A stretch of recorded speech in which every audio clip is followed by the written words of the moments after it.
Hey everyone, welcome to another edition of Cooz's Corner. This is Cooz, and let me introduce you to my special guest. This is my maltipoo. This is our dog Cupcake. Say hi, Cupcake. Say hi.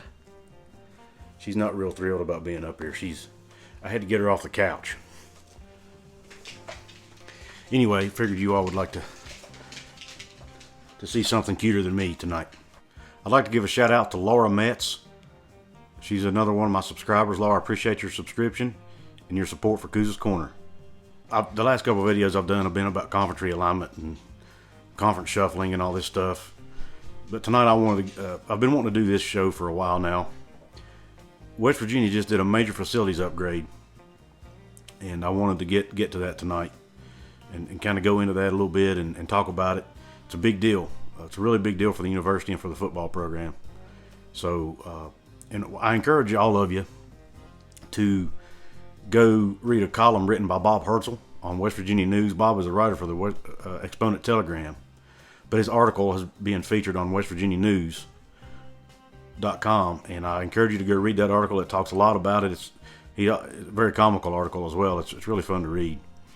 But he talks about this upgrade. And also, you can go to WVU Football's YouTube channel and also their Facebook page, and you actually see a virtual tour of the facility. So I'll post the links to both of these in the description of the video. But some of the highlights are the new Hall of Traditions. Hall of Traditions is area where fans can visit. They have a lot of memorabilia in there. They have, from the beginning of the program all the way through, they have the uniforms, helmets and stuff. You can see the change over time, how they've progressed.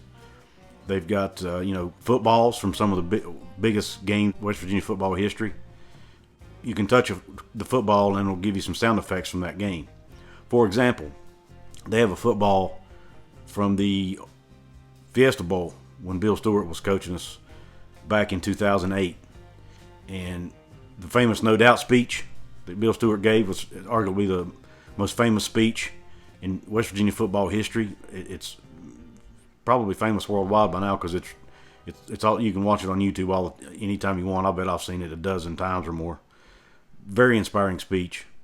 But you can touch the football from that game and hear that speech again from Bill Stewart. Man, I can't. That must be awesome. I'm hoping one day to get to go see the Hall of Traditions. I think it'd be very cool to see. That used to be in the back of the Pushkar Center. Now they've moved it to the front so that fans can have access to it. Some of the other highlights are, obviously there's a brand new locker room. I mean, fancy state-of-the-art locker room.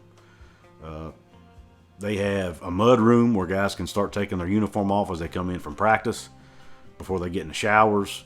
They have, they have cryo chambers for the player to recover in. Just state-of-the-art stuff.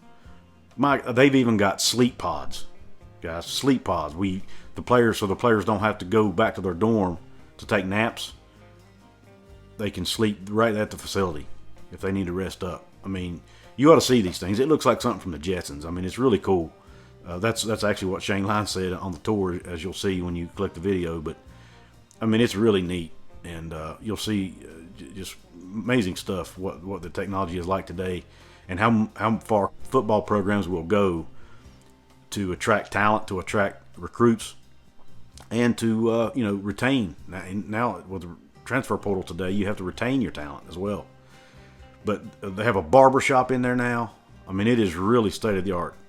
This was a $55 million facilities upgrade they did, and you just have to see it to believe it, guys. It's really really cool. Very important for the program to do these things. Like I said earlier, it's very big for recruiting.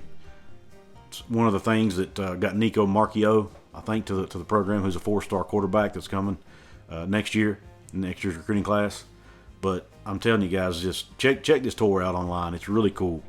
But the sleep chamber, the sleep pods is really what amazed me. And this all seems great, and it's really cool for West Virginia. But guys, I'm telling you, that West Virginia had to make these upgrades in order just to catch up with some of the rest of the programs in the country. I mean, when we first came into the Big 12, we ranked near the bottom, or at least in the middle to the bottom of the conference in facilities. And when you're recruiting, it just don't cut it. Brad Crawford of 24/7 Sports did a list back in the earlier in the year about the top 25 college football facilities in the country. Obviously, at that time, West Virginia had not done this upgrade yet, so they were not on that list. I'd be anxious to see the list now if they are on it. But guys, they're not even counting Oklahoma and Texas. Obviously, they're on the list, right? Because of their notoriety and the money that those schools put in the programs. But there are 3 other Big 12 schools on that list. As you can see here, Oklahoma State is 11th on that list. TCU is 20th. Texas Tech is 24th. I mean, West Virginia is not even in the top 5 in facilities in the Big 12 right now. Shane Lyons said in an interview this would put West Virginia probably in the top 1/3 of the country in facilities. And when you watch this tour online, that's going to blow your mind to think that these other schools' facilities are nicer. Because guys, this stuff is amazing. These football players are living in luxury when they're not on the field. I mean, it is just insane. But that's what it takes to win today. Anyway, guys, I hope this was an interesting video for you. Please check these links out so that you can see the tour, see the facilities for yourself, and read that article by Bob Hertzel. I think you'll really like it. It's like I said, it's not only informative, but it's actually got a little bit of comedy in there as well. Bob's got if you guys have ever heard Bob or read any of his stuff, he's definitely got a sense of humor. So, but anyway, I encourage you to please smash that like button, guys. Smash it hard. And subscribe to my channel, please. Leave comments. Let me know what you think. I appreciate you tuning in tonight. Until next time, peace out.